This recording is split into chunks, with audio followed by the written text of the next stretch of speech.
আসসালামু আলাইকুম ওয়া রাহমাতুল্লাহ। প্রিয় আলীকদমবাসী, আপনাদেরকে প্রতিশ্রুতি দিয়েছিলাম যে যে কয়টি প্রতিষ্ঠান রেজাল্ট খারাপ করেছে সে প্রতিষ্ঠানগুলো নিয়ে বেশ কিছু তথ্য আপনাদের সামনে উপস্থাপন করব। এজন্য আমি কিছু স্টুডেন্টের সাথে কথা বলে অনেক তথ্য আমি কালেক্ট করেছি। প্রথমে আসি আলীকদম ইসলামিয়া দাখিল মাদ্রাসা, কারণ এই মাদ্রাসাটি আমার স্মৃতি বিজড়িত মাদ্রাসা এবং এই মাদ্রাসার সুনাম ছিল অনেক একসময়, কিন্তু আজকে প্রতিষ্ঠানটির ভরাডুবি। তো সেজন্য আপনাদের সামনে এসেছি কিছু তথ্য অভিযোগ নিয়ে, আপনারা পর্যালোচনা করে পদক্ষেপ নেবেন। প্রথমে আসি গাইড ব্যবসা নিয়ে। এই প্রতিষ্ঠান নাকি মারাত্মক লেভেলের একটা গাইড ব্যবসা করেছিল। যেমন যখন ক্লাস 10-এর স্টুডেন্টরা ক্লাস 10-এ উঠলো তখন তাদেরকে বলা হয়েছিল লেকচার গাইড নেওয়ার জন্য। আমরা যারা মাদ্রাসায় পড়েছি, মাদ্রাসা ব্যাকগ্রাউন্ডের এবং যারা মাদ্রাসার সাথে প্রত্যক্ষ পরোক্ষভাবে জড়িত আছেন তারা জানেন লেকচার গাইড মাদ্রাসার সাথে কোনোভাবে যায় না। তো আরো মজার বিষয় হচ্ছে পরীক্ষার ঠিক 2 থেকে 3 মাস আগে কোচিং করানোর সময় নাকি তাদেরকে বলা হয়েছিল আল ফাতা কেনার জন্য। না, আমাদের ওইখানে বড় লোকের মানে হচ্ছে কি ভিড় জমেছে, তো আমাদের হচ্ছে কি লেকচার গাইডও কিনবো, তারপরে হচ্ছে কি আল ফাতা গাইডও কিনবো, সব কান থেকে জ্ঞান অর্জন করে একবারে পরীক্ষার হলে গিয়ে মারাঠা খাবো। তো ঠিক সেটাই ঘটেছে। এর বাইরে আরেকটা যেটা অভিযোগ ছিল যে টেস্ট পরীক্ষা যারা ফেল করবে তাদেরকে নাকি আপনার প্রমোশন দেওয়া হবে না বা পরীক্ষার জন্য অনুমতি দেওয়া হবে না। কিন্তু যে স্টুডেন্টগুলো 14টা সাবজেক্টে ফেল করেছে তাদেরকেও ফাইনালের জন্য অনুমতি দেওয়া হয়েছে, বিনিময়ে নাকি 600 টাকা করে নেওয়া হয়েছে। কতটুকু সত্য জানি না, আপনারা যারা সচেতন নাগরিক আছেন আপনারা সত্যতা যাচাই করবেন। আমি এই অভিযোগটা পেয়েছি। এর বাইরে হচ্ছে কি তাদেরকে বাধ্যতামূলক কোচিং করানো হয়েছিল, কোচিং এর বাইরে আবার নাকি ব্যক্তিগতভাবে প্রাইভেট পড়ানো হয়েছিল। তো আমার কথা হচ্ছে এই কোচিং করানোর মাধ্যমে যে টাকাটা অর্জন, এটা কেন আমার স্টুডেন্টের টাকা কেন তারা আত্মসাৎ করবে? আমি তো মনে করবো সেটা আত্মসাৎ করেছে টাকাটা, যে তাদেরকে বাধ্যতামূলকভাবে প্রতি মাসে 1000 টাকা করে নিয়েছে। এর বাইরে আবার পার্সোনালি প্রাইভেট পড়াতে হয়েছে।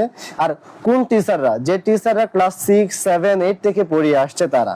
আরো যেটা সবচেয়ে বড় অভিযোগ গণিত টিচারের বিরুদ্ধে, সেটা হচ্ছে টিচার নাকি ক্লাসে গিয়ে তাদেরকে অনুরোধ করে প্রাইভেটের জন্য।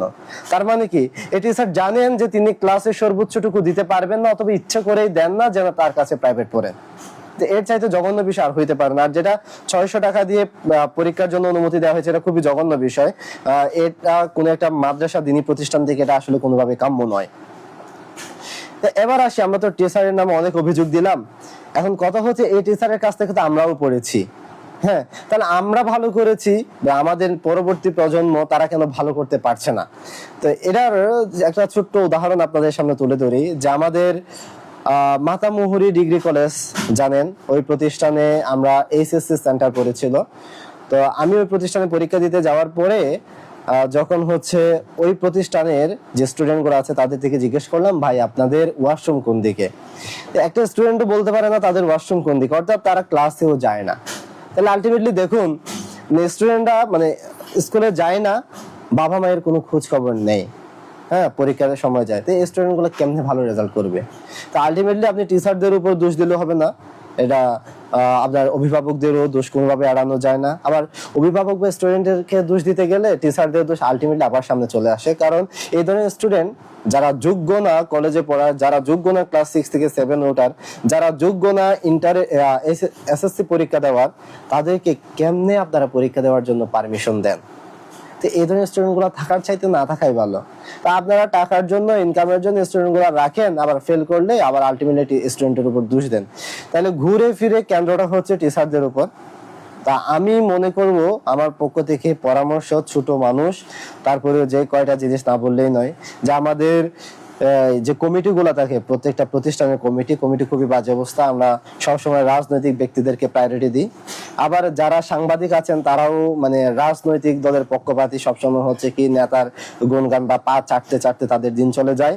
তো যেখানে সাংবাদিকদের হওয়া উচিত নিরপেক্ষ, যার কারণে আসল সত্যটা আমাদের সামনে উঠে আসে না।